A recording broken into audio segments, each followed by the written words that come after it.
Bueno, nosotros vamos a continuar con nuestro estudio del libro de Gálatas. Y si se recuerdan, el libro de Gálatas es un libro donde el apóstol Pablo está bien enojado. Está enojado escribiendo este libro y está enojado porque es increíble para él. Dice, es increíble, estoy maravillado de que tan pronto se hayan alejado de Dios. Está muy enojado porque no puede entender cómo un grupo de personas que han creído en el Señor Jesucristo, que han visto las maravillas que Dios ha hecho en sus vidas, pueden tan pronto con unos falsos maestros, un evangelio, o como él llama en el capítulo 1, vinieron a predicar otro evangelio, aunque no hay otro evangelio, sino que hay algunos que predican un evangelio diferente. La gente se ha apartado de Dios. Entonces Pablo escribe esta carta y está bien molesto. Y en el libro de Gálatas el apóstol Pablo les está enseñando a los creyentes la necesidad de querer agradar a Dios, o más bien querer ganar el favor de Dios. Porque agradamos a Dios cuando nosotros vivimos de la manera que Él pide, pero no pueden ganar el favor de Dios. Ellos pensaban que podían ganar el favor de Dios haciendo y siguiendo leyes y siguiendo tradiciones, y lo único que estaban haciendo era regresar a la esclavitud de la religión. Lo que había sucedido es que había algunos que habían llegado de la iglesia de Jerusalén, que eran judíos, que guardaban la ley de Moisés, habían llegado a las iglesias de Galacia a decirles que tenían que guardar la ley de Moisés, que además de Jesucristo, además de creer en Jesucristo, tenían que guardar los mandamientos y que tenían que guardar los días de reposo, y tenían que guardar las leyes sanitarias, tenían que guardar las leyes alimenticias, y tenían que guardar, y les hicieron una lista de cosas, como ellos tenían en el Talmud 613 mandamientos, y luego en el Midrash, que era la interpretación del Talmud, que el Talmud era la interpretación de la ley de Moisés. O sea, imagínense todo lo que estaban haciendo para decirle a los creyentes que se tenían que sujetar una vez más a la ley. Y Pablo les dice, ¿cómo es posible? O sea, es una necedad regresar a ello. Y lo que les está diciendo es lo que él había tratado cuando él se enteró de que esto había sucedido. Él, juntamente con otros hermanos de la iglesia de Antioquía, que fueron los que lo mandaron a predicar, van a la iglesia de Jerusalén. Es el primer concilio de Jerusalén, está en Hechos capítulo 15, usted lo puede leer. Cuando llega el apóstol Pablo, Bernabé y algunos otros hermanos de la iglesia de Antioquía para tratar este asunto de si era necesario que los gentiles, los que no eran judíos, que habían creído en Jesucristo, se tenían que o tenían que guardar la ley. Y después de una gran discusión, y ahí estaba Pedro y ahí estaban los apóstoles, y curiosamente es bien interesante, si usted lee el libro de los Hechos, Pedro no era el líder de la iglesia. El líder de la iglesia era Jacobo, y usted lo puede leer en Hechos 15, y Jacobo fue el que tomó la determinación después de hablar con todos los apóstoles, y que el mismo Pedro dijo, y él contó lo que él había sucedido en casa de Cornelio, que él vio como el Espíritu Santo descendió sobre los gentiles, y él dice, ¿quién era yo para evitar que Dios haga esto con los gentiles? Y si el Espíritu Santo, y si Dios da el Espíritu Santo a los gentiles igualmente que a nosotros que somos judíos, ¿quiénes somos nosotros para impedir? Y entonces Jacobo es el que toma la determinación y dice, vamos a escribirle a los gentiles de que ninguno tiene que guardar la ley de Moisés. Lo único que tienen que hacer, además de creer en Jesucristo, lo único que tenían que hacer era guardarse de ídolos, que es el primer mandamiento, no tendrás dioses ajenos delante de mí. El segundo mandamiento, no te harás imagen ni ninguna semejanza de las cosas que están arriba en el cielo, abajo en la tierra, o las cosas debajo de la tierra. No te inclinarás a ellas ni las vas a honrar. O sea, les confirma el mandamiento de honrar solamente a Dios y de no idolatrar, o sea, de no hacer ídolos. Y también les dice que tenían que guardar de las impurezas sexuales, o sea, de pecados sexuales. Y les dice que no debían comer sangre ni ahogado. Ahogado eran los animales que no le quitaban la sangre y se los comían, los cocinaban, entonces tenían que quitarle la sangre para poderlos comer. Entonces solamente esas 4 cosas les pide, y escribe una carta, la cual manda de regreso a la iglesia de Antioquía y manda a las iglesias de los gentiles diciéndoles que esas 4 cosas habían sucedido. Así es que Pablo les enseña a estos creyentes que no es por las obras que se llega a ser hijo de Dios. Y este es el tema que vamos a tratar hoy. Ahora son hijos de Dios. Y vamos a ver qué maravillosa es la palabra de Dios y cómo nos deja a nosotros saber cuando nosotros somos hijos de Dios y la necesidad de cada uno de nosotros que tenemos de ser hijos de Dios y de nacer de nuevo. Así es que Pablo les enseña estas cosas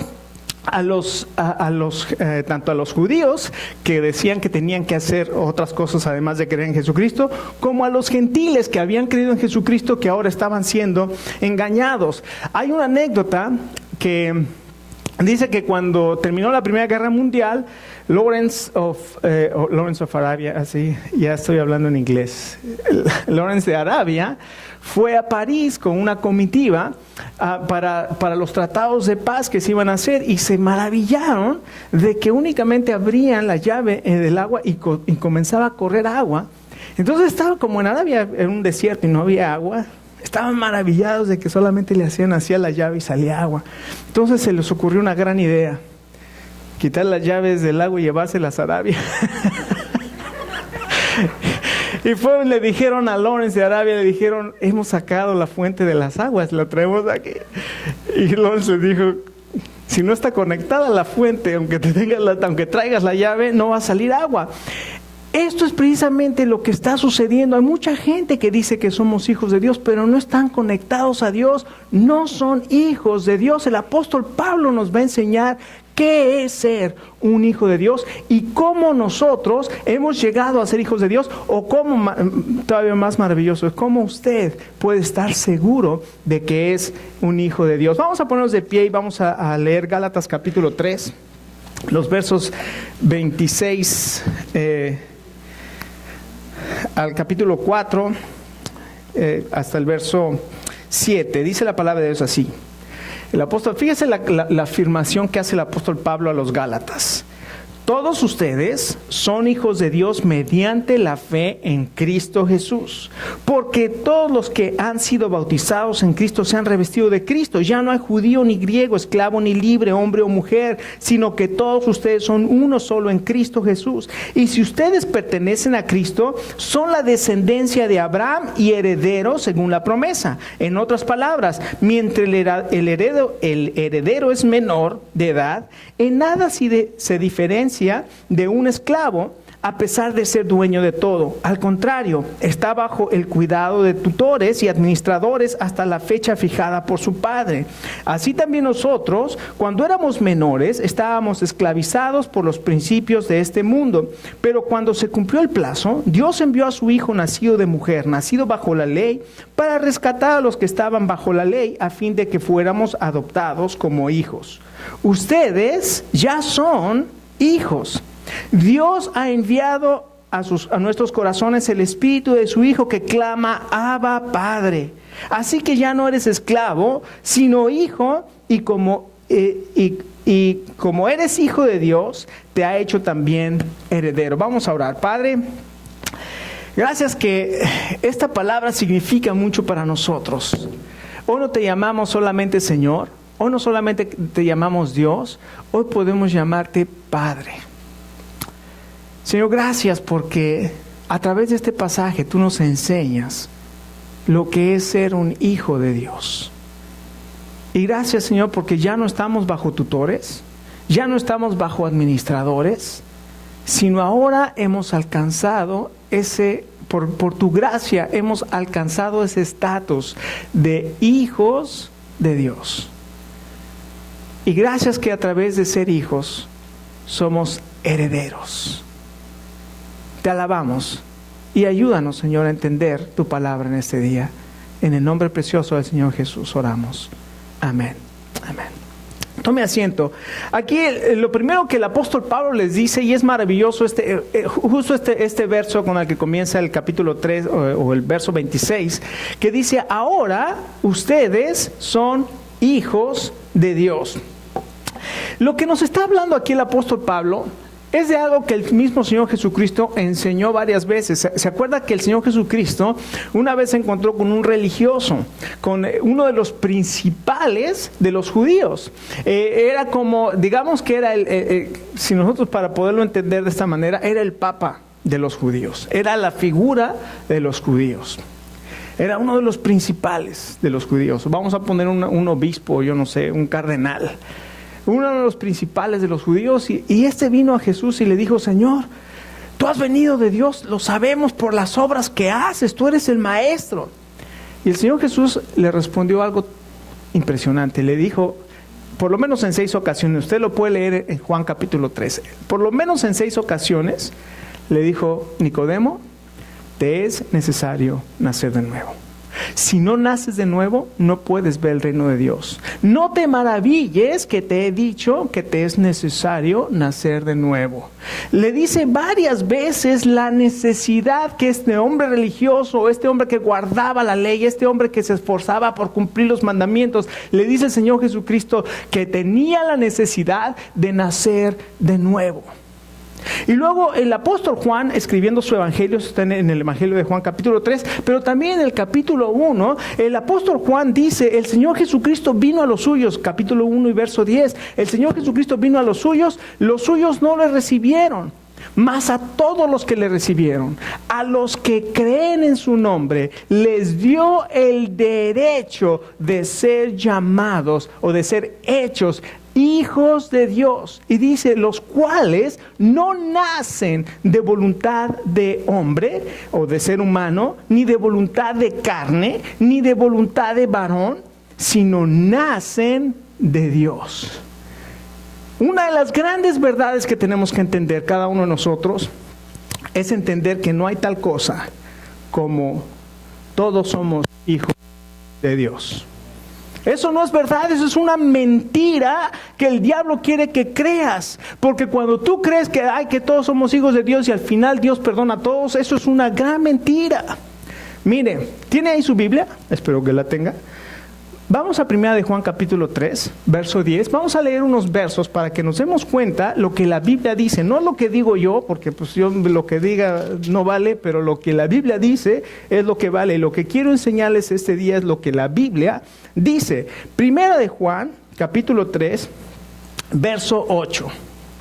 Escuche lo que dice la Biblia. El que practica el pecado ¿es de qué?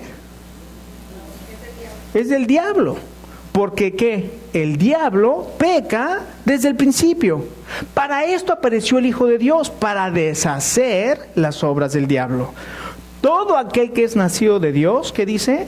No practica el pecado, porque la simiente de Dios permanece en él y no puede pecar. ¿Por qué? Porque ha nacido de Dios. Qué obvia es la palabra de Dios, qué sencilla y qué tan clara. Dice: en esto se manifiestan los hijos de Dios. ¿Y los hijos de quién? Del diablo. Todo aquel que no hace justicia y que no ama a su hermano no es de Dios. Déjeme decirle que la Biblia habla de 2 familias: los hijos de Dios y los hijos del diablo. El Hijo de Dios se manifiesta porque vive de acuerdo a lo que Dios dice. No practica el pecado. No quiere decir que no peca, dice que no hace del pecado un hábito.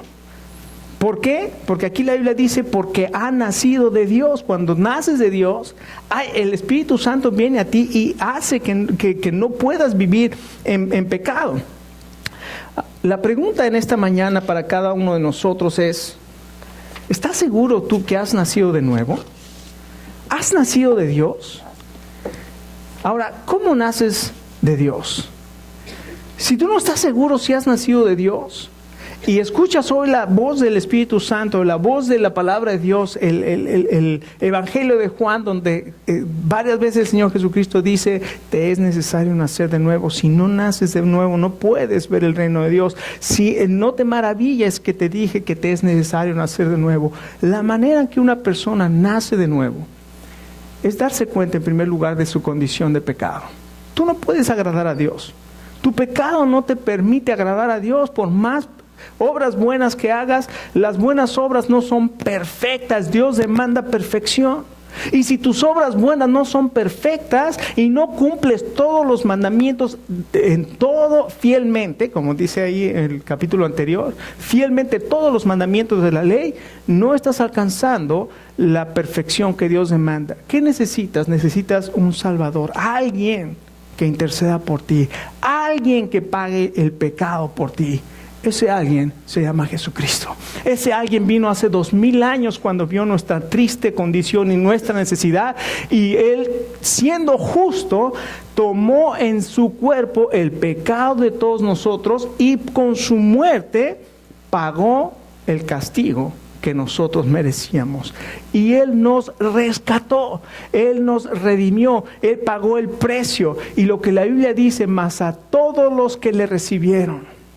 Lo único que usted tiene que hacer es reconocer que usted no puede pagar el precio, que usted necesita a Jesucristo y recibirlo como su Salvador y como su Señor. Y cuando usted toma esta decisión consciente en su vida de que está dispuesto a decirle no al pecado para recibir a Jesucristo en su corazón, y esto no es una religión, esto es una relación con el Dios de amor que nos ama y que ha enviado a su Hijo. Cuando usted recibe a Jesucristo como su Salvador, en ese momento la Biblia dice que sus pecados son perdonados. Todos sus pecados son sepultados en el fondo del mar y nunca más Dios se acuerda de ellos, dice Hebreos capítulo 10. Y además, el Espíritu Santo, cuando usted recibe a Jesucristo, le dice, ven a vivir a mi vida. Usted abre su corazón a Dios y el Espíritu Santo viene sobre usted, y en ese momento usted nace de nuevo. Y ese nuevo nacimiento que es el Espíritu Santo viviendo en usted comienza a transformar su vida. Es lo que comienza a suceder. Ya no va a poder pecar como antes. Antes pecábamos y ni cuenta nos dábamos. Ahora el Espíritu Santo va a empezar a trabajar en nuestra vida de tal manera que nos vamos a dar cuenta que hay cosas, pensamientos, prácticas que de pronto ya no son agradables. ¿Por qué? Porque el Espíritu Santo está trabajando en nuestro corazón, está trabajando en nuestra vida. Ahora, lo que dice el apóstol Pablo aquí es, cuando una persona ha nacido de Dios, ese nuevo nacimiento, en primer lugar, nos identifica con Cristo como hijo de Dios mediante la fe. Es decir, únicamente es mediante la fe. Fíjense lo que dice ahí.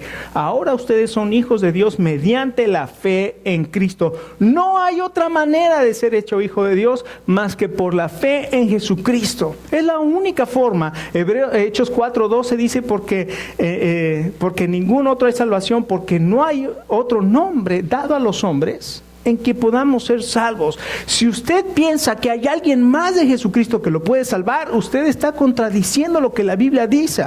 La Biblia dice, Hechos 4:12, 1 Timoteo 2:5, porque hay un solo Dios y un solo mediador entre Dios y los hombres, Jesucristo hombre. Esto es algo básico para poder entender lo que es el cristianismo, para poder entender lo que es una relación correcta con Dios. No solamente nos identifica con Cristo mediante la fe, sino también habla aquí del bautismo. Y dice el verso 27, porque todos los que han sido bautizados en Cristo se han revestido de Cristo. Escuche, esto es bien importante. Este bautismo no está hablando del bautismo de agua. El bautismo en agua es un testimonio maravilloso de una persona que ha recibido a Jesucristo como su Salvador y ahora públicamente se quiere identificar y le quiere decir a la gente que él ha creído o ella ha creído en Cristo Jesús, y se identifica con Jesucristo en tres cosas. Uno, en su muerte. ¿Por qué? Porque Jesucristo murió por nuestros pecados. En segundo lugar, en la sepultura, y cuando desciende al agua queda sepultado, y es un simbolismo de la muerte, es un simbolismo de la sepultura, y nuestros pecados quedan sepultados. Pero cuando sale del agua, la Biblia dice en Romanos capítulo 6 que somos resucitados juntamente con Él para justicia. Así que como Cristo resucitó, nosotros andemos en una vida nueva. Es un simbolismo maravilloso que estoy diciéndole al mundo. Yo morí al pecado con Cristo, fui sepultado con Cristo y Él me ha levantado a una vida nueva. ¿Usted quiere experimentar una vida nueva? Ya está cansado de la vida que este mundo le ofrece, de vacío, de vanidad, que nada deja. Necesita a Jesucristo en su corazón.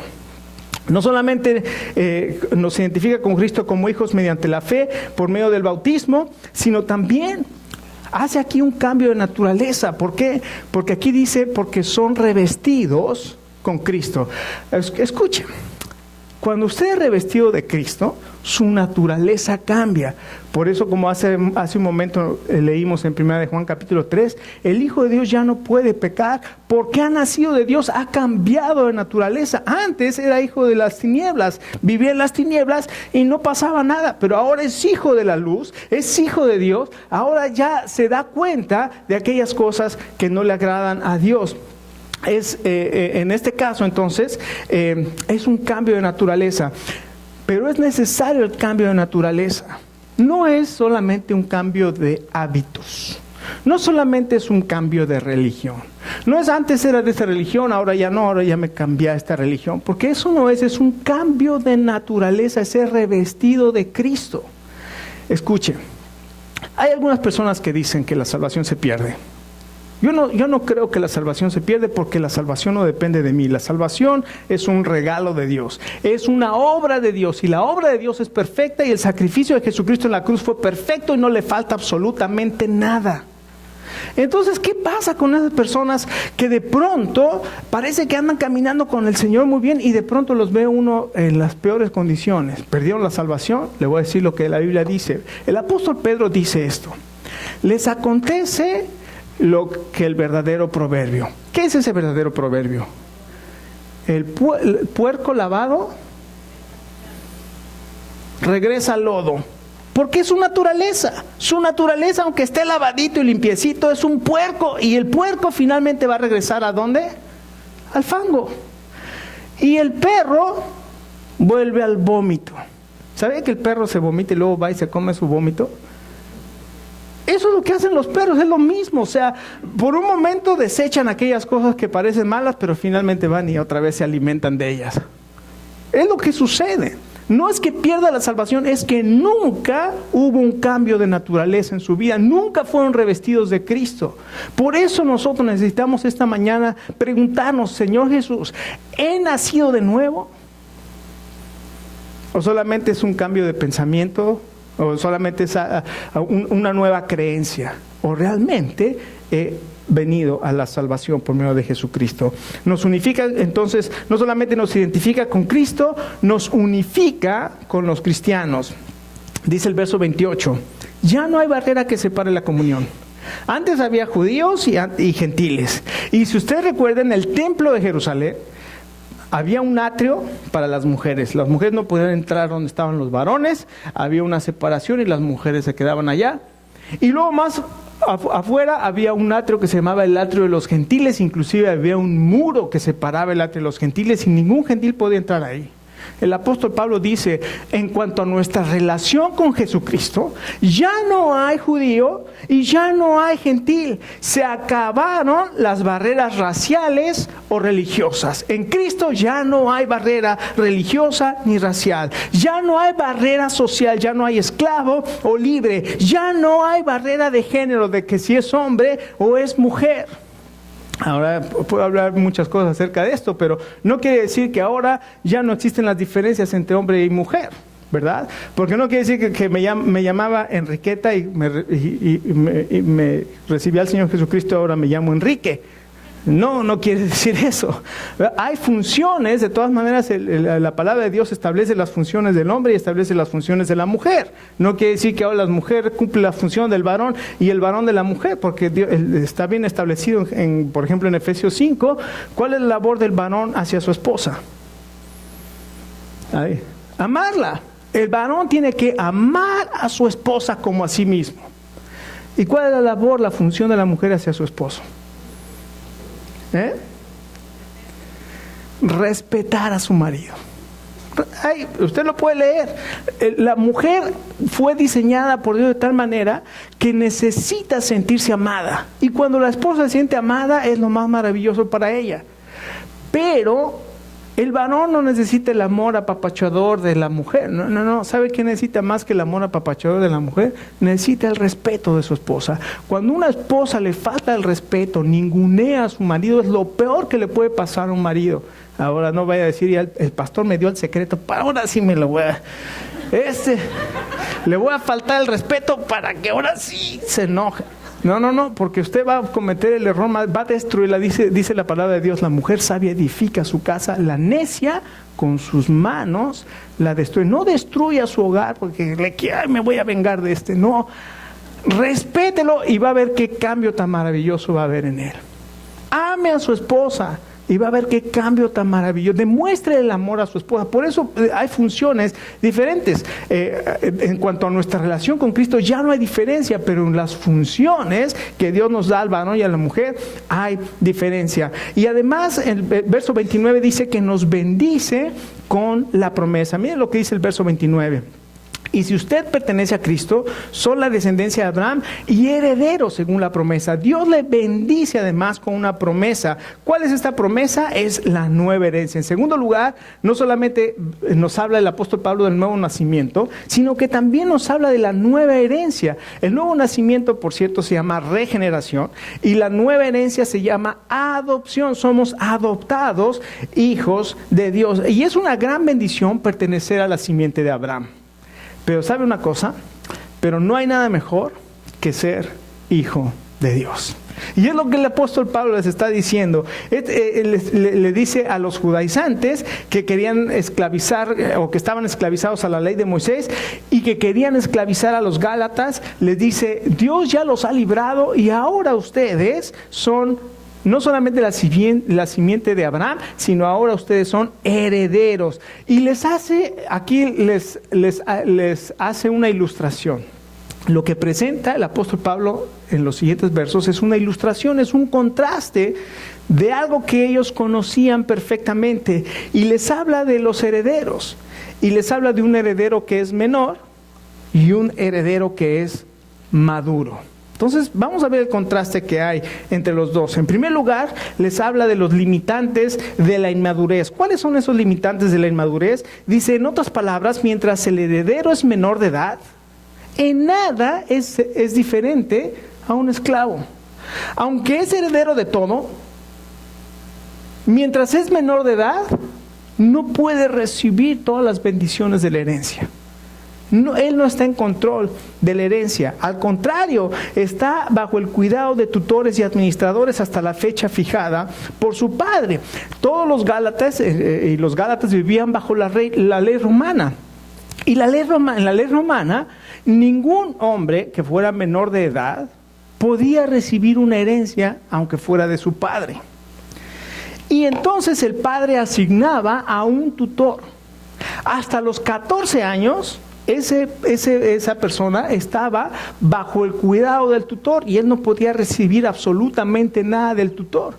Pero después de los 14 años, en lugar de ya ser adulto y pasar y poder recibir, no, ahora pasaba a estar bajo a un administrador. Algunos dicen que era hasta los 21 años, algunos dicen que era hasta los 25 años. Aunque era heredero, no podía recibir ningún beneficio de la herencia y era igual prácticamente a un esclavo. Porque aunque él era el heredero, no podía recibir la herencia. Pero después nos dice, y esto es lo que estaba pasando con la ley. O sea, todos los que vivían bajo la ley no podían recibir la bendición plena de la herencia. Y ahora les dice el apóstol Pablo, en cambio, miren los privilegios de la madurez. ¿Por qué? Porque llegado el cumplimiento del tiempo, venido el Señor Jesucristo, cambió todo. ¿Por qué? Porque desde Adán la corrupción del hombre cada día fue en aumento. Y llega, por ejemplo, Génesis capítulo 6, antes del diluvio, donde la Biblia dice, el corazón del hombre, en el corazón del hombre solamente estaba de continuo el mal. Para el tiempo en que nació el Señor Jesucristo, solo había religiosidad. Por ello el Señor Jesucristo repitió las palabras que dijo el profeta Isaías. Este pueblo de labios me honra, pero su corazón está lejos de mí. Y en nuestros días, la religión sigue siendo lo mismo. Solo ritos, solo tradiciones, creencias muertas que no honran a Dios, sino que solo quieren aquietar la conciencia de las personas para seguir haciendo lo mismo. Hay un canto maravilloso que, no sé si se llama El Niño Aquel, que habla del Señor Jesucristo. Dice, ¿quién lo pensó que años hay, mucho tiempo atrás? Un niño habría de nacer en un vulgar lugar. Y habla del nacimiento del Señor Jesucristo y dice, ¿quién lo pensó? El niño aquel sería de reyes rey, a los niños haría ciegos ver. Pero llega un punto donde dice, y el hombre a su hermano mata, y la decencia ya perdió. Contra Dios se rebela, mata niños en su gestación. Y tratan de ocultar su mal haciendo obras de bien. Solo aquietan sus conciencias y lo hacen otra vez. Pero dice algo maravilloso, pero en medio de estas sombras hay una luz brillando está. El niño aquel de rey es rey, que pronto volverá. Déjeme decirle, el Señor Jesucristo va a volver. Él lo prometió, Él dijo que volvería. Y el apóstol Pablo dice que llegado el cumplimiento del tiempo, Dios envió a su Hijo, nacido de mujer, nacido bajo la ley, nacido de la Virgen María, nacido de acuerdo a la ley judía, cumplió todos los mandamientos de la ley, ¿sabe para qué? Para poder redimirnos, es decir, para poder pagar por nuestros pecados. Así es que el mundo lo único que te va a ofrecer es vanidad. ¿Qué quiere decir la vanidad? Quiere decir nada. Lo único que el mundo te ofrece es nada. Escucha, Jesucristo te ofrece perdón de pecados y una nueva vida, una vida con propósitos.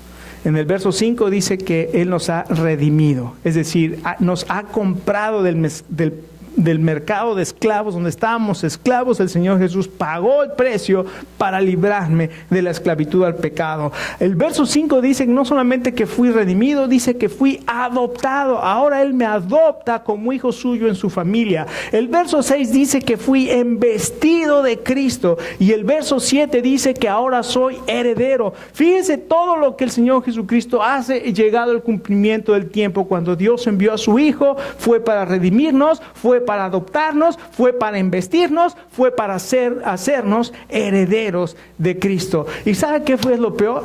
Lo que el apóstol Pablo dice: sin embargo, ustedes permanecen en la necedad de seguir esclavos. Todo lo que el Señor Jesucristo hizo, y cuando viene uno para decirle, además de Jesucristo necesitas hacer esto, además de Jesucristo necesitas cumplir con estas tradiciones, además de Jesucristo necesitas cumplir con estas mandas, además de Jesucristo necesitas hacer esto y dice el apóstol Pablo, no es posible, estoy trabajando en vano con ustedes. Vea lo que dice el verso 8. Antes, cuando ustedes no conocían a Dios, eran esclavos de los que en realidad no son dioses, pero ahora que conocen a Dios, o más bien, que Dios los conoce a ustedes, ¿cómo es que quieren regresar a esos principios ineficaces y sin valor? ¿Quieren volver a ser esclavos de ellos? El apóstol Pablo recuerda aquella primera ocasión que llegó a esas regiones de Galacia, a esas ciudades de Listra, Derbe, Iconio, y llegó y comenzó a predicar el evangelio. Y no sé si usted recuerda ahí en Hechos capítulo 14, cuando el apóstol está predicando y había una persona que no podía caminar, y el apóstol lo vio y lo señaló y le dijo, ponte sobre tus pies. Y aquel hombre se levantó, y cuando vio la gente la maravilla que habían hecho, se volcaron hacia ellos y comenzaron a hablar en lengua icaónica, o sea, de Iconio. Comenzaron a decirle que uno era Dios Zeus y el otro era Dios Hermes. Y comenzaron a adorarlos como si fueran dioses. Y Pablo les dice, ¿cómo es posible que inclusive cuando estábamos nosotros allá, nos quisieron adorar como dioses? Estaban muertos en una religiosidad, en un paganismo, que idolatraban cualquier cosa o cualquier persona. Y Pablo les enseñó que ellos eran hombres, y después que les dijo que ellos eran hombres igual que ellos, los quisieron apedrear. ¿Cómo es el contraste, verdad? Primero lo queremos hacer dioses. No, nosotros somos dioses, venimos a anunciarles a Dios. No son dioses, entonces los vamos a apedrear. Y entonces así es la necedad humana, y el apóstol le dice, ustedes están esclavos a su pasado. Y tristemente así hay muchas personas atadas ahora a la superstición, a la idolatría. Pero déjeme decirle, esta mañana usted puede ser libre de la esclavitud. Hoy usted puede ser hecho hijo de Dios y ser adoptado en la familia de Dios. Revestido de Cristo, ser heredero, ser hecho heredero y además recibir esa herencia. Y Pablo también les dice, ahora no solamente están esclavizados a su pasado, sino también se vuelven a esclavizar a su presente, dice el verso 9. Ahora vuelven a los principios ineficaces, impotentes y sin valor, aquellos que están destituidos. Son principios que no tienen, que son pobres, en otras palabras, en lugar de querer ser adoptados como hijos. Como les dije hace un momento, la triste realidad de nuestros días es que Jesucristo sigue ofreciendo perdón de pecados, vida eterna, vida nueva, una vida de herencia, además de ser revestidos de Cristo. Y como dijo el apóstol Juan, esta es la condenación, que la luz vino al mundo y los hombres siguieron amando las tinieblas que la luz, amando más las tinieblas que la luz, porque sus obras eran malas. El apóstol Pablo les hace y les dice a los Gálatas, tienen que decidir qué van a hacer. ¿Van a querer seguir esclavizados o van a recibir la herencia que Jesucristo nos ha dado? Esta mañana cada uno de nosotros tenemos que tomar la misma decisión. Si nuestra vida no está caminando conforme a lo que Dios nos dice, revisemos y preguntemos, ¿realmente he nacido de nuevo? Si estás seguro que has nacido de nuevo, bueno, consagra tu vida al Señor y dile, Señor, ayúdame para que yo pueda caminar de la manera que tú quieres que camine. Ahora escuchen, la diferencia es esta: no tenemos que vivir una vida santa para agradar a Dios, sino porque Él nos ha transformado y nos ha salvado. La consecuencia de nuestra salvación es agradar a Dios. No para agradar a Dios, sino ya que fui salvo, ahora puedo agradar a Dios. Dios anhela que cada uno de nosotros caminemos con Él, tomados de la mano, agradándole, glorificando su nombre. Pero tal vez si esta mañana no estás seguro de que has nacido de nuevo, hoy es el día de salvación. Este es el momento en que puede ocurrir el milagro más grande de tu vida, donde tú encuentras al Señor Jesucristo resucitado y Él te da salvación y tú encuentras una vida nueva y comienzas una vida diferente para la gloria de Dios.